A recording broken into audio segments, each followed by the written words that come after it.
حدثنا آدم ابن أبي إياس قال حدثنا شعبة عن عبد الله ابن أبي السفر وإسماعيل ابن أبي خالد عن الشعبي عن عبد الله ابن عمر رضي الله عنهما عن النبي صلى الله عليه وسلم قال المسلم من سلم مسلمون من لسانه ويده والمهاجر من هجر ما نهى الله عنه.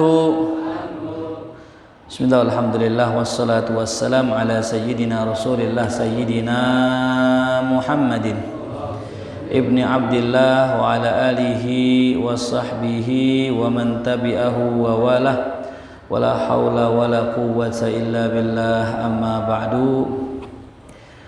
Faqad qala al-musannifu rahimahullahu ta'ala wa adamana fa'alana bi barakatihi wa bikum fid darain ila an qala Haddatsana Adam bin Abi Iyas qala haddatsana Syu'bah an Abdullah bin Abi Safar.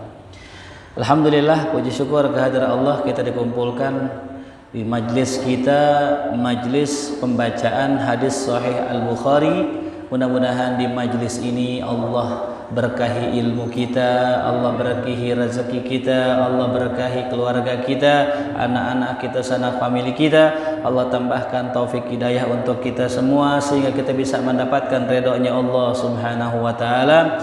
Amin ya rabbal alamin. Sebelumnya kita sudah membahas tentang cabang keimanan. Yang namanya cabang keimanan itu dikatakan oleh Rasulullah ada 77 ya. Itu sudah kita bahas kemarin. Kita melanjutkan kepada bab yang selanjutnya, bab tentang ya orang muslim yang sejati. Diriwayatkan dari Adam bin Abi Iyas, haddatsana, ia menyampaikan hadis, qala haddatsana Syu'bah, menyampaikan hadis kepada kami oleh Imam Syu'bah an Abdullah ibni Abi Safar ya. Jadi hadis ini yang kita bahas pada malam hari ini ada dua cara penyampaian hadisnya.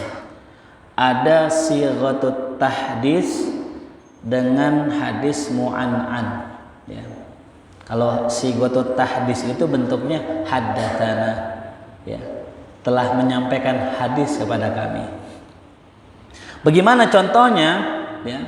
Dalam kitab Mustalahul Hadis, kalau ada perawi menyampaikan kalimat haddasana, berarti itu proses penyampaiannya si guru bacain hadis, si murid nyatet. Itu namanya haddasana ya. Jadi si guru nyampein hadis, si murid nyatet. Ya, itu persis kayak siapa? Kayak Imam Syafi'i dengan Imam Malik.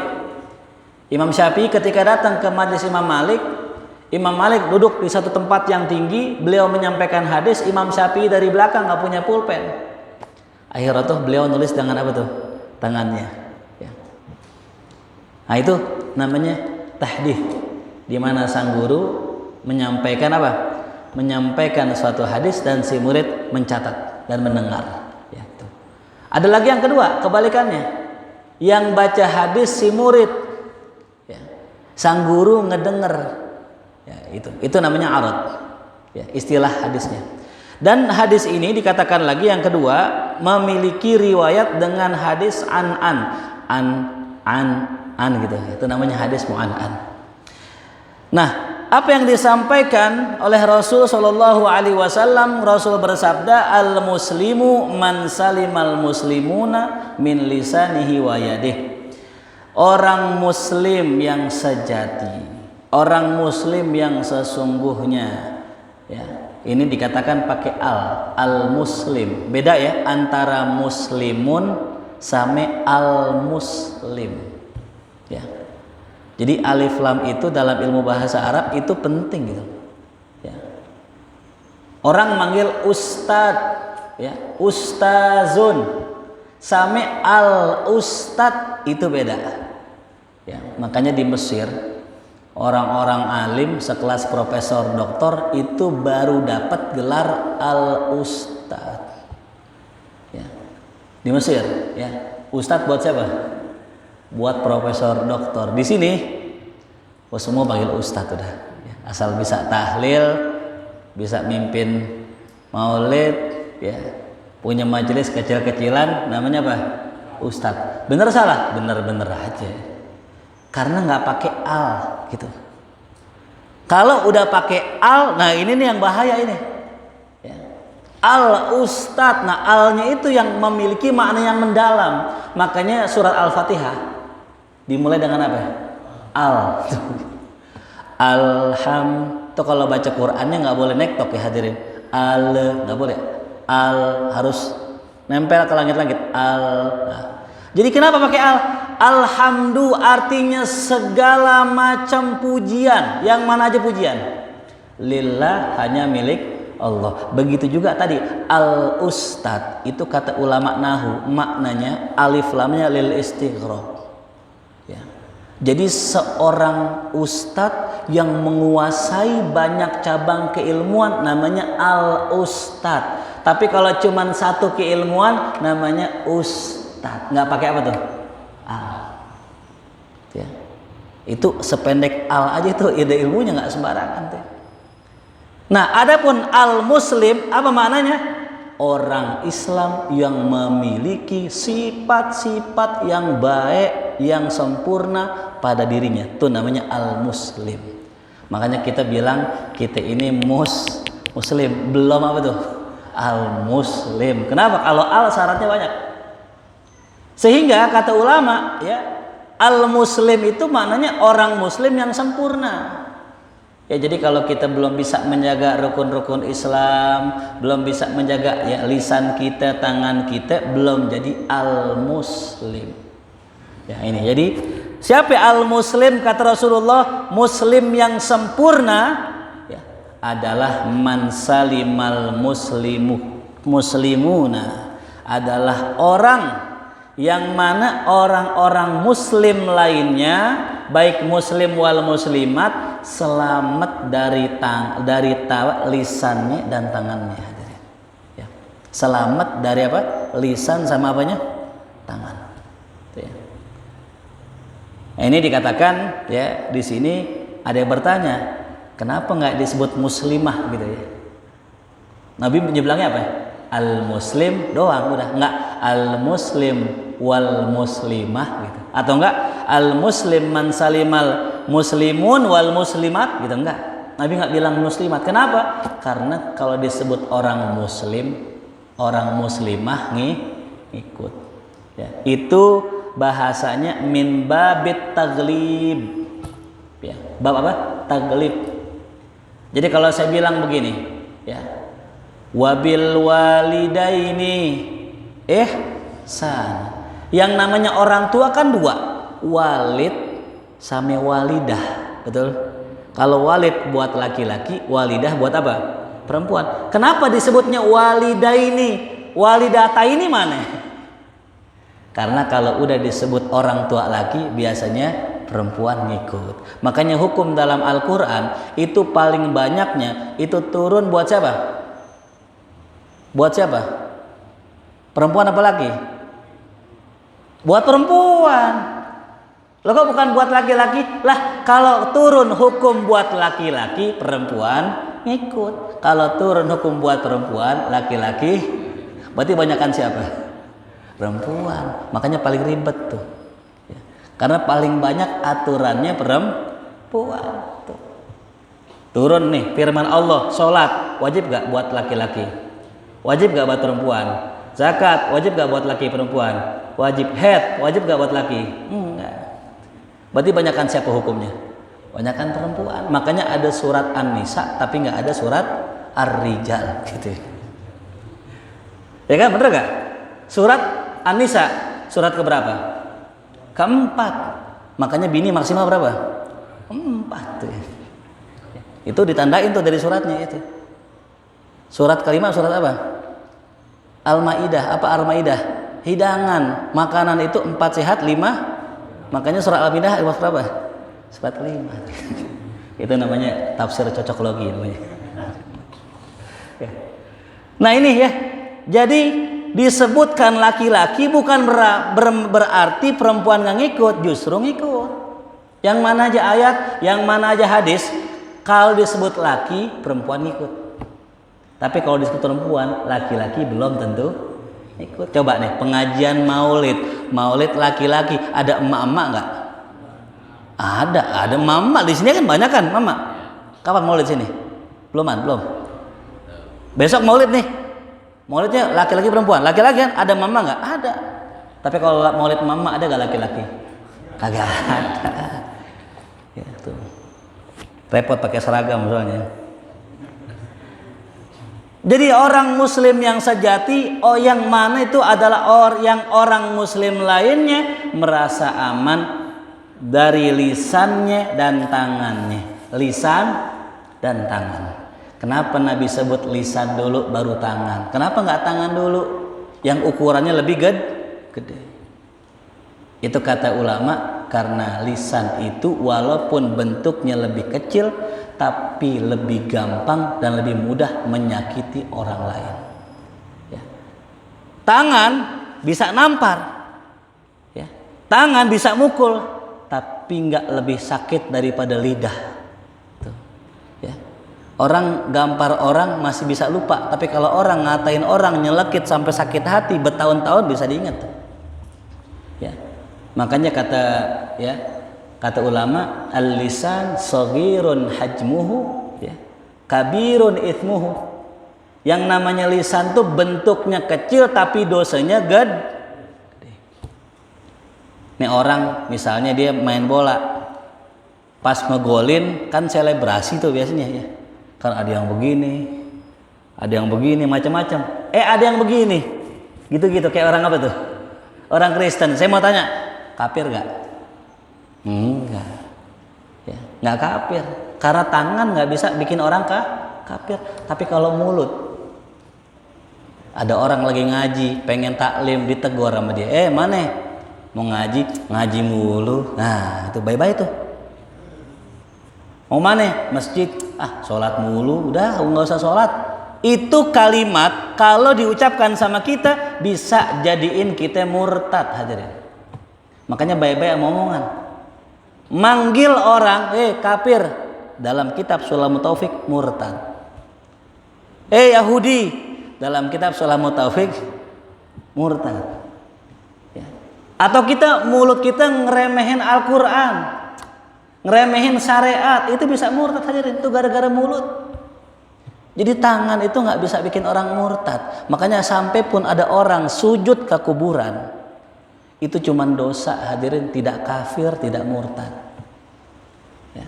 Tapi orang mengucapkan kalimat-kalimat yang menyebabkan kafir, jadi kafir, hadirin. Cumannya kita nggak boleh vonis orang kafir, walaupun kita tahu ini orang sih secara ilmu tadi sudah apa tuh? Kafir. Contoh ya, tadi itu kita mau ngaji kan, kita mau sembahyang di masjid, kata teman kita, sembahyang mulu lu, gitu. Ngeremehin apa tadi? Ngeremehin sholat. Itu dalam kitab kafir, hadirin. Cuman kita nggak boleh bilang dia kafir. Kenapa?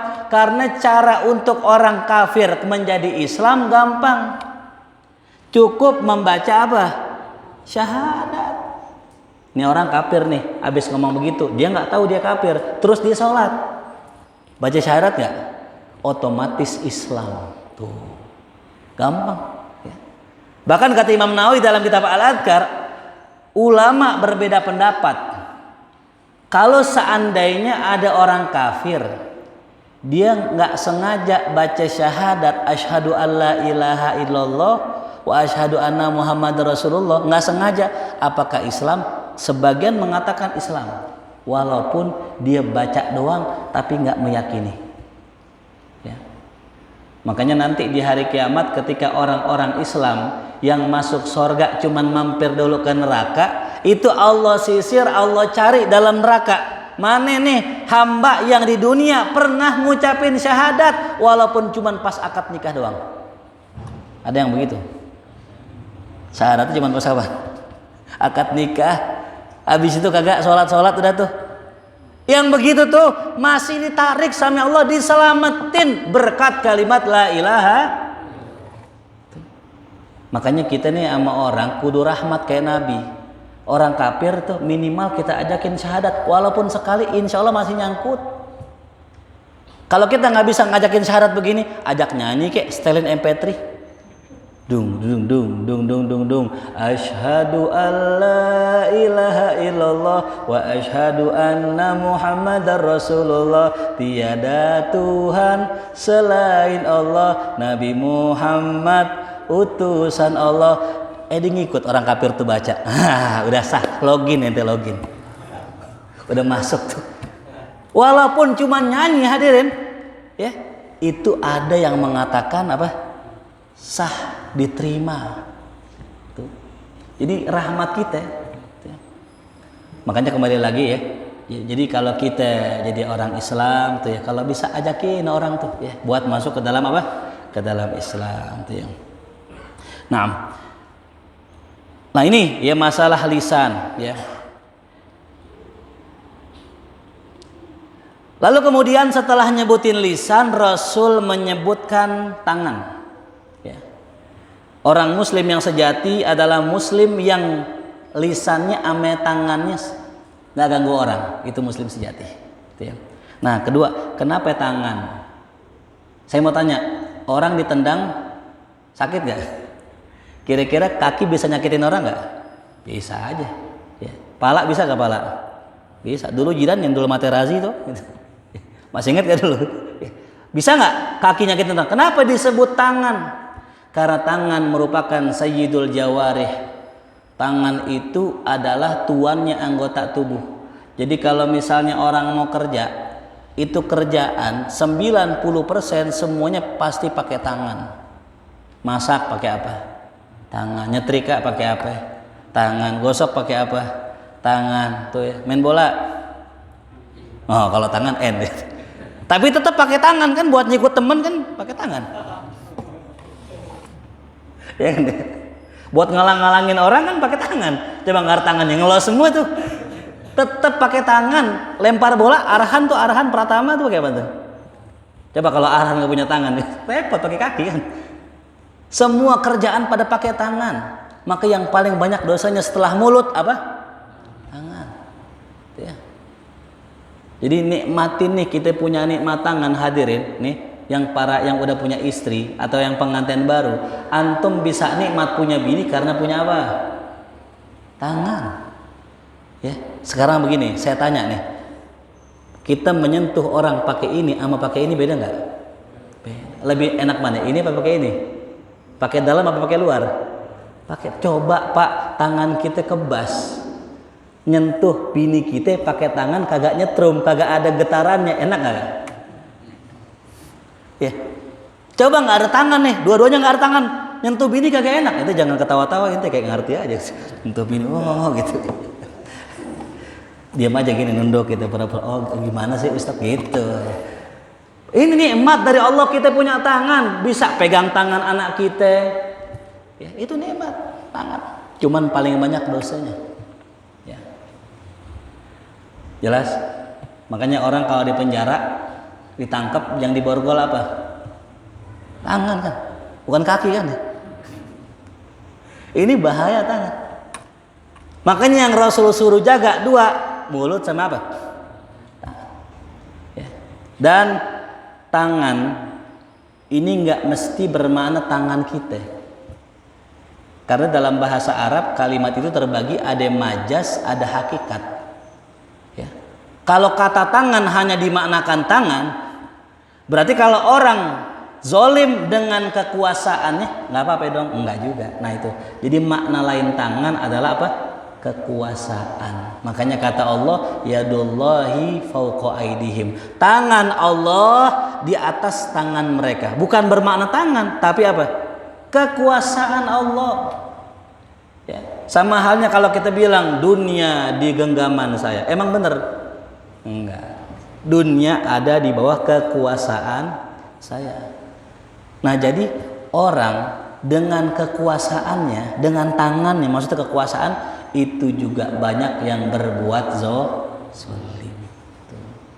Termasuk mukmin sejati, orang yang tidak menyakiti orang dengan kekuasaannya. Dikisahkan dahulu di zaman Sayyidina Umar bin Khattab radhiyallahu anhu sebagai khalifah, beliau mengangkat ada seorang pejabat gubernur di Mesir namanya Sayyidina Amr bin As. Nah, kalau kita nonton film Sayyidina Umar, Amr bin As itu di zaman Nabi termasuk temannya Abu Jahal, termasuk yang musuhin Nabi. Cuman Amr bin As ini orang pinter, Amr bin Asnya orang cerdas.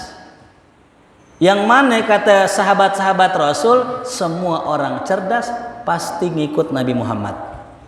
Pasti. Ya. Kenapa Abu Jahal nggak ngikut Nabi padahal pinter? Maka dinamakan Abu Jahlin. Gitu. Artinya apa? Kecerdasan intelektual itu harus seimbang dengan kecerdasan spiritual. Nah, ini Amr bin As dulu nyerang Nabi, musuhin Nabi, cuman akhirnya masuk Islam. Setelah masuk Islam, di zaman Sayyidina Umar diangkat jadi khalifah jadi gubernur di mana? Di Mesir. Suatu ketika, ya, beliau pengen membangun masjid yang besar. Tapi kemudian ketika bangun masjid, ketika perluasan dibayarin rumah-rumah orang, ada satu gubuk orang Yahudi. Ini orang Yahudi dibayarin rumahnya nggak mau. Kenapa? Karena memang posisi rumahnya itu ada di wilayah yang akan dijadikan masjid. Dibayarin nggak mau, dikasih 2 kali lipat nggak mau. Akhirnya karena kesel, ini gubernur dibabat aja rumahnya, udah habis semua, digusur sama apa? Sama gubernur tadi, Amr bin As radhiyallahu anhu. Kemudian orang Yahudi itu nangis, dia sedih, dia merasa dizolimi. Dia pergi ke Madinah ke tempat Sayyidina Umar.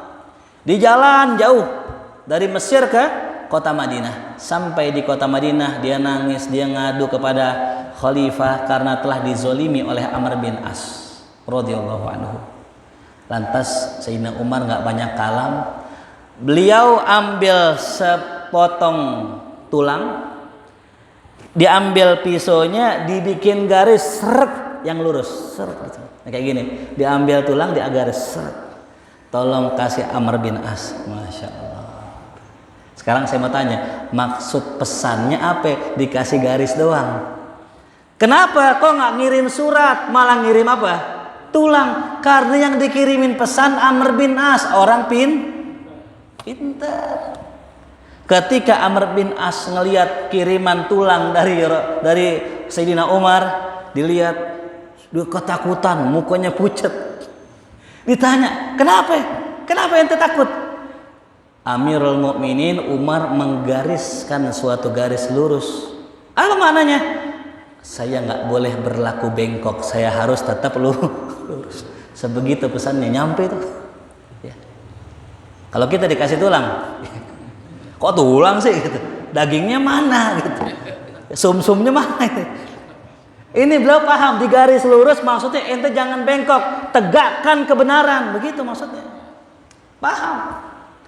Langsung tuh minta maaf, ya, langsung dia kasih tuh, dibalikin lagi rumahnya. Tapi subhanallah, melihat keadilan Sayyidina Umar, nggak pandang buluh ame orang muslim, orang kafir, ini orang Yahudi malah masuk Islam tuh, ya. Jadi kita jangan zalim juga, ya. Jadi makanya tuh pernah kejadian ini terjadi di hari At-Tarib Hadramaut, ya. Saya pernah dapat kisahnya oleh alumni Darul Mustafa Habib Umar. Suatu hari Habib Umar punya pengajian kayak begini, pengajian. Itu pakai speaker, pengeras suara, dan ada satu orang non muslim di dekat rumahnya merasa terganggu. Gitu. Lalu kemudian lapor ke Habib, marah-marahin Habib agar tidak nyalain speaker. Diikutin. Nu jamaah banyak, santri banyak yang ngaji, tapi nggak pakai speaker, nggak kedengeran. Ya. Tapi subhanallah, ngelihat akhlaknya Habib Umar tadi, nurutin omongannya, tuh orang masuk Islam, subhanallah. Ya. Orang kafir masuk Islam gara-gara akhlaknya luar biasa. Ya. Nah, itu ya. Nah, jadi ya, yang namanya tangan itu tidak selamanya maknanya tangan tuh ya.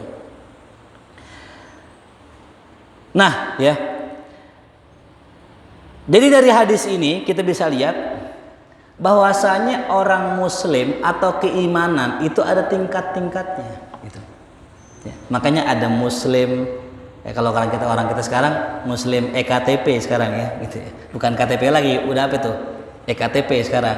Ada muslim KTP, muslim beneran, rada bener, dan muslim yang sempurna. Apa cirinya muslim yang sempurna? Tadi bukan hanya mengerjakan kebaikan tapi tidak mengganggu dan menyakiti orang lain. Ya. Yakin dah kita dalam hari ini udah berapa banyak orang yang kita sakitin. Mungkin anak kita bentak. Mungkin bini kita bentak. Mungkin tetangga kita marah-marahin. Mungkin nggak mulut kita, mungkin tangan kita nyakitin orang. Kan tangan maknanya luas kan. Kita nih bikin status pakai apa tuh? Pakai tangan. Ya. Kadang-kadang di grup WA ada teman kita, ya, kita posting yang nggak benar, itu juga sama menyakiti ya, orang lain. Makanya nggak mesti mulut, tangan juga bisa menyakiti orang lain. Ya. Nah ini membantah orang-orang Murji'ah yang meyakini, kata Murji'ah ini aliran sesat hadirin, ya, ada Mu'tazilah, ada Qadariyah, ada Jabariyah, ada Murji'ah. Ini parahnya hadirin buat orang Murji'ah, zina tidak mengapa tuh orang Murji'ah. Ya. Nyolong kagak ya mencederai keimanan kita. Kan kalau kita kan ahlu sunnah al iman yazid wayankus. Iman tuh naik turun, naik dengan ibadah, turun dengan maksiat. Tapi kalau kata Murji'ah, oh enggak, iman stabil. Islam stabil, nggak bisa naik turun. Walaupun maksiat tetap stabil. Tuh kata Murji'ah. Makanya mereka banyak yang maksiat. Dengan alasan apa? Kata Nabi, ya, kata Nabi. Man kana akhiru kalamihi la ilaha illallah dakhala jannah. Orang yang akhir kalimatnya la ilaha illallah masuk surga. Sahabat nanya, wa in zana wa in sarqa ya Rasulullah, meskipun tuh orang zina, meskipun tuh orang mencuri ya Rasulullah, kata Rasul, na'am wa in zana wa in sarqa, meskipun dia zina, meskipun mencuri. Tuh. Ini hadis yang dipegang sama mereka. Jadi mereka beranggapan kalau udah muslim berarti nggak bakal masuk neraka sama sekali. Ini yang bahaya hadirin. Ya. Kalau akidah kita, ini kita pasti masuk surga siapa aja yang dengan sengaja atau nggak sengaja dia mengucapkan la ilaha illallah pasti masuk apa? Surga. Cumannya ketika ditimbang nanti di hari kiamat, amalan kebaikan kita banyak, keburukan kita sedikit, masuk surga. Begitu pun sebaliknya, yang kebaikannya dikit, dosanya banyak, masuk dulu ke dalam neraka. Tuh. Ya. Jadi kalau kita ini orang Islam pasti surga, cuman ada yang mampir dulu ke dalam neraka. Nauzubillah. Ada yang bilang nggak apa-apa Ustaz mampir dulu neraka, bentaran doang. Oh bentaran doang. Kata Imam Abu Laits, ente kalau ngerasain neraka tuh ringan, coba aneh kunci di kamar mandi sehari, ngap nggak tuh? Di WC kagak ngapa-ngapain nggak, cuman duduk bengong doang, itu udah ngap, lapar, aus. Lah bagaimana di neraka disiksa kita, naudzubillah. Maka ini perlu kita tahu, kita butuh Nabi Muhammad. Kita butuh syafaat Nabi, makanya kita maulid agar apa itu? Agar dapat syafaat Nabi. Kenapa kita baca sholawat? Agar dapat syafaat. Nih saya kasih tahu ya, enaknya kita kalau dapat syafaat Nabi. Orang yang ketika ditimbang amalannya nggak banyak, neraka dong. Ketika naikin jembatan Shiratal Mustaqim, ini udah amalnya nggak banyak, keburukannya banyak. Pas jatuh, pengen jatuh, Nabi tarik tangannya. Nabi selamatkan, Nabi tuntun sampai ke dalam surga. Sallallahu alaihi Muhammad. Syafaat yang pertama. Syafaat yang kedua, orang-orang yang sulit, orang-orang yang timbangannya tidak berat akan ditambah beratkan dengan amalan yang dibantu Nabi Muhammad. Ada lagi yang udah masuk ke dalam neraka, udah kecebur ke neraka, ditarik sama Nabi. Kenapa semua itu bisa terjadi? Karena banyak sholawat. Itu. Karena banyak apa? Sholawat. Sampai-sampai Allah dengan sengaja mewajibkan kita baca sholawat sehari. Berapa kali tuh? 5 kali paling minimal kita baca sholawat. Mau nggak mau, suka nggak suka, baca sholawat berapa kali? Kapan? Pas sholat itu jadi rukun yang kalau nggak dibaca kagak sah. Kenapa? Allah tahu umatnya Muhammad butuh syafaat Nabi Muhammad. Ya. Udah selesai udah. Ya. Mau ngandelin apaan kita ya? Ngandelin sholat fardu la haula wala quwata, banyakan mikirnya daripada khusyuknya. Imam lama dikit, Ustaz imam lama banget ini. Ya. Coba sholat kita lagi kondisi capek pulang kerja kan, sholat maghrib bacanya apa ya? Bacanya ya surat An-Naba sampai habis. Udah nggak khusyuk udah itu. Apa yang kita andelin? Sedekah banyak riaknya, ya. Puasa ngeluhnya, banyak ngeluhnya. Haji belum tentu halal duitnya. Apa yang kita andelin? Udah satu, Rasulullah syafaat udah. Ya. Makanya tadi tuh, ya, habis sholat itu, ya, sempetin dah ya kali 5 kali sholawat nggak apa-apa. Allahumma sholli wa sallim ala sayyidina Muhammad wa ala ali sayyidina Muhammad. Allahumma sholli wa sallim. Itulah. Habis sholat Johar baca 5 kali, asar baca 5 kali, maghrib baca 5 kali itu. Ya. Apalagi yang bisa sampai berapa? 1000. Oh itu luar biasa ya, istiqomah luar biasa ya. Shallallahu alaihi Muhammad. Ya. Nah, jadi tadi ya, Ahlus Sunnah meyakini orang Islam itu imannya naik turun tuh ya. Ciri orang Islam imannya lagi turun paling gampang nyiriinnya mager. Mager Pak, itu tanda iman lagi merosot. Bahasa lainnya futur namanya. Apa? Futur. Ane lagi futur nih. Apa sih futur? Temennya mutur ya? Bukan. Futur itu maknanya lemes. Ya. Mau kuliah mager, mau narik gojek mager, mau keluar mager, mau jajan mager, mau main aja mager.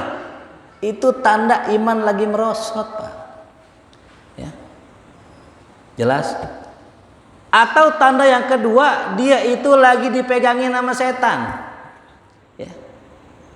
Kan kalau kata Nabi, orang tidur itu diikat sama setan.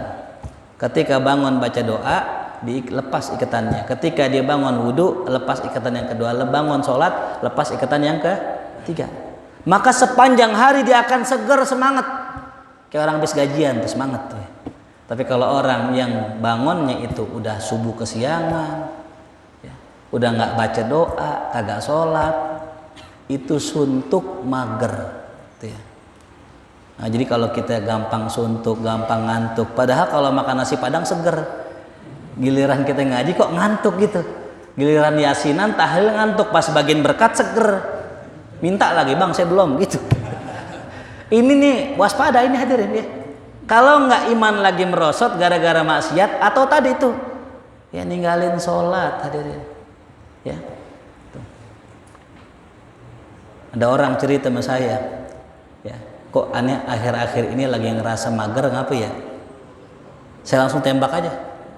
Kapan terakhir kodok sholat? Kapan terakhir ente telat sholat sampai jadi kodok tuh sholat? Baru kemarin sih. Nah itu dia sebabnya tuh. Ya. Malam kita tidur begadang, pagi subuh melek tuh, cuman nggak sholat tidur lagi. Nah itu lain cerita tuh. Itu yang begitu tuh. Udah tahu, udah bangun, tapi masih apa tuh? Nerusin. Itu yang bikin kita mager. Lain sama ketiduran, beda ya. Tidur jam 11 siang, bangun jam 4. Zuhur kan lewat tuh. Sengaja nggak? Enggak, ketiduran, bablas namanya. Itu nggak masalah. Cuman jangan tiap hari gitu ya. Begitu tiap hari. Nah, ini kembali lagi tadi iman naik turun, naiknya iman dengan taat, turunnya itu. Makanya kalau kata ulama begitu, iman naiknya susah, turunnya gampang. Ya. Ngaji mulainya susah, bubarnya gampang. Bikin pengajian susah, rapat dulu dengan RT, rapat dengan pengurus masjid, kumpulin anak-anak, kita ngumpul bareng-bareng, bikin namanya apa, soundnya dari mana, rebananya minjem di mana, itu berminggu-minggu tuh rapat, bubarnya cuma semalam. Ya. Betul. Ya. Emang yang namanya keburukan paling gampang ngerjainnya. Nah, lalu yang kedua, hadis ini berbicara tentang apa? Al-muhajir, orang yang berhijrah. Man hajara manahallahu anhu adalah orang yang meninggalkan apa yang dilarang oleh Allah. Ya. Jadi hijrah itu bukannya orang itu dari tadinya nggak jenggotan terus pakai jenggot. Ya kan orang gitu ya, artis keren, cover boy, klimis dah mukanya. Besok pakai jenggot, kita bilang artis hijrah. Musisi ya, dulu ameng gitarolis, nyanyi keren luar biasa, berjenggot pakai celana cingkrang, kita bilang musisi bukan hijrah itu. Itu namanya miara jenggot. Itu namanya ganti baju. Betul gak? Banyak yang begitu. Dulu tahun 2007, 2008 artis-artis nih, para band-band itu ngelihat kesuksesan Gigi bikin lagu apa itu? Ngaransemen lagu apa? Lagunya Bimbo ya. Pernah damai itu. Lagu apa tuh? Perdamaian tuh. Sukses, akhirnya band-band pada jadi religi semua. Saban bulan puasa yang pakai piercing dicopot sama dia. Dipakai baju koko, muncullah ungu. Wah, dengan lagunya apa tuh? Andai ku tahu hutangmu tuh ya. Muncul lagi ini, hijrah bukan? Bukan. Makanya sekarang banyak kita lihat orang-orang bercadar kelakuannya nggak kayak orang muslim. Orang pakai peci dan sebagainya kelakuannya nggak kayak orang muslim, karena itu bukan hijrah. Itu namanya ganti baju, dan paling gampang orang ganti baju. Ya. Orang nggak pernah pakai gamis, tiba-tiba dikasih gamis dipakai, berasa muslim nggak dia? Itu bukan hijrah. Hijrah itu apa? Ketika kita bisa ninggalin yang dilarang Allah, itu namanya hijrah. Ya. Percuma pakai koko gamis tapi mainin slot tiap hari kan gitu. Bergaul sama kakek Zeus kan begitu. Percuma. Ya. Mending mana saya mau tanya, orang penampilan serem tapi ninggalin larangan Allah, ame pakaian Islami tapi tiap hari ngerjain larangan Allah, mendingan mana? Mendingan yang nggak Islam penampilannya tapi kerjaannya ninggalin larangan Allah. Nah makanya ini yang harus kita jaga. Antum nih, kita semua kalau datang ke Suriah, tempatnya Syekh Ramadan Al-Buti, kemarin saya ketemu ada teman kita di sana. Beliau cerita kalau di yang namanya di Suriah, orang ngaji sama kita nih, ini kita nih begini. Ini penampilan kita udah kayak Syekh besar di sana. Karena di sana kalau yang ngaji satu nggak pakai peci, jarang yang pakai peci. Ya, kalau kita hampir semua pakai apa nih? Peci. Yang kedua, pada pakai jaket. Ada yang pakai jaket di sini? Nggak ada. Koko semua rapi. Makanya penampilan kita begini nih, ini kayak seh di sana gitu. Ya. Artinya apa? Mereka yang pakai jaket, yang nggak pakai peci, datang pasti bawa pulpen, bawa buku nyatet. Bahkan ada seorang wali besar di daerah Suriah, dia mewajibkan seluruh jamaah saya yang mau ngaji sama saya wajib bawa buku sama pulpen, wajib. Mau nulis mau nggak, yang jelas pokoknya bawa buku agar kalimat yang disampaikan ditulis. Penampilannya nggak kayak orang pengajian, kayak orang-orang kantor. Pakai jas. Kapan-kapan kita lihat tuh ya, tayangan pengajian Syekh Ramadan Al-Buti, itu penampilannya pakai jas, pakai celana, pakai jaket, kagak ada yang pakai peci. Illa qalilah, kecuali sedikit. Nah, makanya yang terpenting dalam hijrah itu bukan penampilan hadirin. Ya. Memang paling gampang merubah apa? Paling gampang gitu. Ya. Jadi kalau kita pengen bener paling gampang merubah, tapi bukan itulah inti hijrah. Tapinya sekarang saya mau tanya, salah nggak orang kalau hijrah dirubah pakaiannya dulu? Enggak. Justru dengan dia pakai pakaian yang baru, yang lebih islami, lebih membuat dia takut ngapa-ngapain. Contoh, perempuan ini pengen hijrah, ya kan, maaf ya, perempuan itu kalau pakai jilbab hijrah bukan sih? Bukan, emang kewajiban. Apa yang menandakan hijrah? Misal contoh cadar. Ustadz, saya pengen pakai cadar tapi saya takut ntar dibuka tutup kayak alpa, buka tutup. nggak apa-apa. Yang namanya cadar itu sunnah. Fungsinya apa? Menjaga kita dari laki-laki ya serigala berbulu domba. Dari orang-orang yang jahat. Pergi ke pasar orang nggak pakai cadar, mukanya cakep, diliatin nggak? Liatin. Maka orang yang pengen dirinya selamat dipakai cadar agar jangan sampai orang-orang ngeliatin dia, fitnah. Coba saya mau tanya, antum kalau ngeliat ada perempuan pakai cadar, berani nggak godain? Enggak. Ya. Tapi kalau perempuan cakep pakai jilbab, berani nggak godain? Masih agak berani. Assalamualaikum ukhti. Ya salam. Assalamualaikum ukhti. Dulu awal-awal saya nikah, ya, istri saya baru tinggal di sini, kan nggak pakai cadar tuh, ada aja yang godain. Makanya saya suruh kalau keluar pakai apa? Pakai cadar. Kenapa? Orang laki kalau ngeliat perempuan pakai cadar, dia mau godain mikir-mikir, jangan-jangan pas dibuka suneo lagi begitu ya. Jangan-jangan pas dibuka zong kan gitu ya. Pas gitu kan, ciu, ya cukur gitu ya. Pas dibuka ternyata perempuannya jelek, nyesel gak tuh? Gua nyesel godain ternyata. Ya tuh. Nah ini hadir. Makanya ada manfaatnya kita pakai cadar, terus hijrah namanya. Cuman jangan dikatain, ya. Orang baru tumben biasanya nggak pernah pakai peci, terus pakai peci, jangan dikatain. Namanya lagi berusaha hijrah, walaupun baru zohirnya doang. Orang yang nggak biasa ke masjid, tumben ke masjid, jangan diomongin, dikata tumben masjid. Ada orang yang momen hijrahnya tuh dia nunggu momen. Satu biasanya maulid. Bulan selain maulid kagak pernah nongol. Pas maulid pakai baju koko rapi, betul gak? Justru ajak terusin tuh, wah lu keren banget, ganteng banget pakai baju koko. Besok malam-malam besok ikut ngaji mana? Gitu. Jangan dikata gini, maulid doang ngarep berkat pakai koko, gitu. Ya, yang begini mutusin semangat dia. Justru momentum maulid ajak dia terus sampai setelah maulid. Kan bulan puasa juga sama bulan puasa kan? Saya yakin tuh bulan puasa malam pertama itu jamaah penuh, yang nggak pernah sholat. Iya bener gak? Yang nggak pernah sholat. Padahal johor asar maghrib nggak sholat tuh, tarawih pertama sholat. Jangan dikata, tapi suruh terusin. Ya. Ud'u ila sabili rabbika bil hikmah. Ajak orang ke jalan Allah dengan cara hikmah. Kata Syekh Mutawalli Sya'rawi, nih kata beliau, hikmah diantara makna hikmah senyum. Ajak orang ke jalan Allah dengan cara senyuman, dengan cara yang baik, senyum. Ya. Bang, ikut aneh yuk, mana? Bentaran tuh kita ke masjid, ntar pulang aneh traktir dah bakso. Oh iya mau, gitu senyum. Jangan ahli neraka sini. Aneh neraka lu. Sholat lu. Gimana orang mau ke masjid, orang ditakut-takutin mulu kan begitu ya. Makanya saya bikin ngaji kita santai, walaupun ngaji hadis tapi santai. Agar apa? Agar orang ngerasa oh ngaji enak ya, ngaji nggak tegang ya, ngaji nggak takut ya. Karena kebanyakan orang gitu, ngaji apaan di sono? Ngaji hadis, ntar jangan gue diruqyah lagi. Nah, ini hadirnya. Jadi kembali lagi, orang yang hijrah itu orang yang meninggalkan larangan Allah, bukan orang yang berganti pakaian. Terus gimana orang yang ganti pakaian? Ya kita support. Ya. Mudah-mudahan bukan hanya pakaian yang berganti, tapi kebiasaan jeleknya juga diganti dengan kebiasaan yang baik. Itu ya, sampai sini pembahasan kita. Mudah-mudahan Allah berikan kita ya amal yang baik. Cuman pesan saya terakhir ya, Isa udah masuk belum?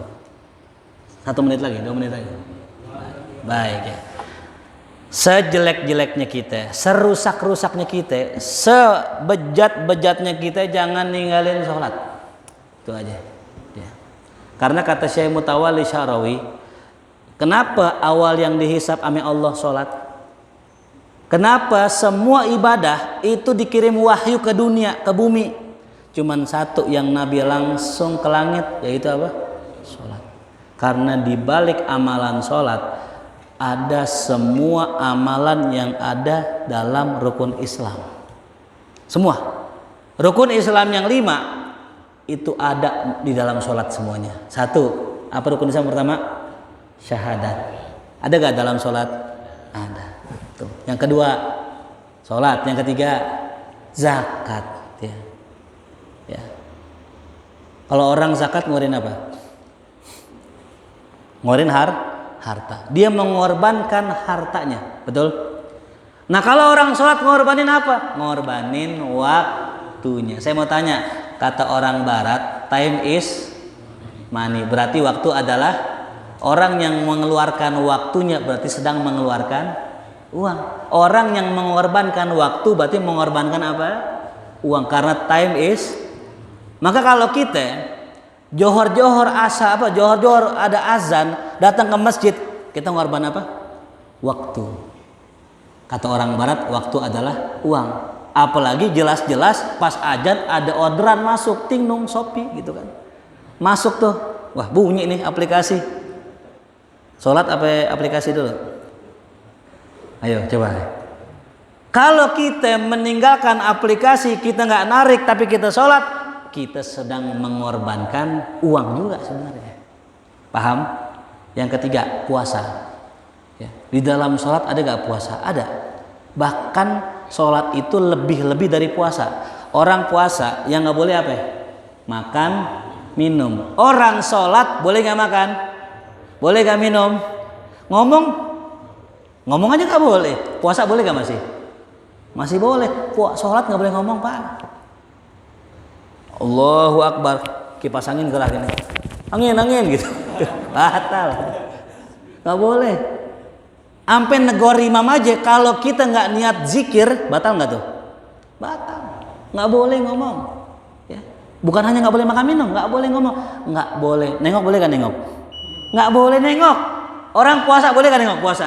Boleh. Mau rebaan boleh, tidur boleh. Merem boleh gak? Tidur boleh gak orang sholat? Nggak boleh. Jadi orang sholat lebih dari puasa. Nggak boleh makan, nggak boleh minum, nggak boleh ngomong, nggak boleh ngelirik, nggak boleh tidur tuh. Ya betul gak? Yang terakhir apa syarat rukun Islam? Haji. Orang yang haji kemana? Ke Ka'bah. Kita sholat ngadep mana? Ngadep Ka'bah. Berarti sama-sama apa?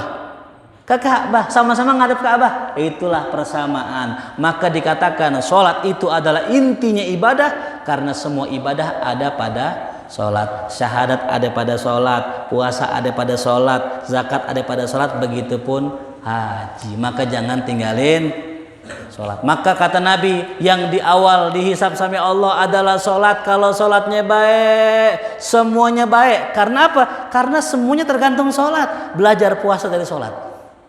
Belajar puasa dari kita menahan diri walau sebentar. 5 menit jangan ngomong, 5 menit kita nggak makan.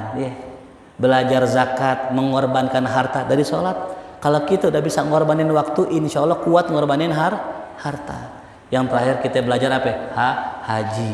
Tuh, kita selalu hadirkan hati kita menghadap Allah, kagak nengok kanan nengok kiri. Itulah ada pada sholat. Maka yang jaga sholat, insya Allah hidupnya selamat. Amin ya Rabbal ala hadhihi niyya al-Fatihah.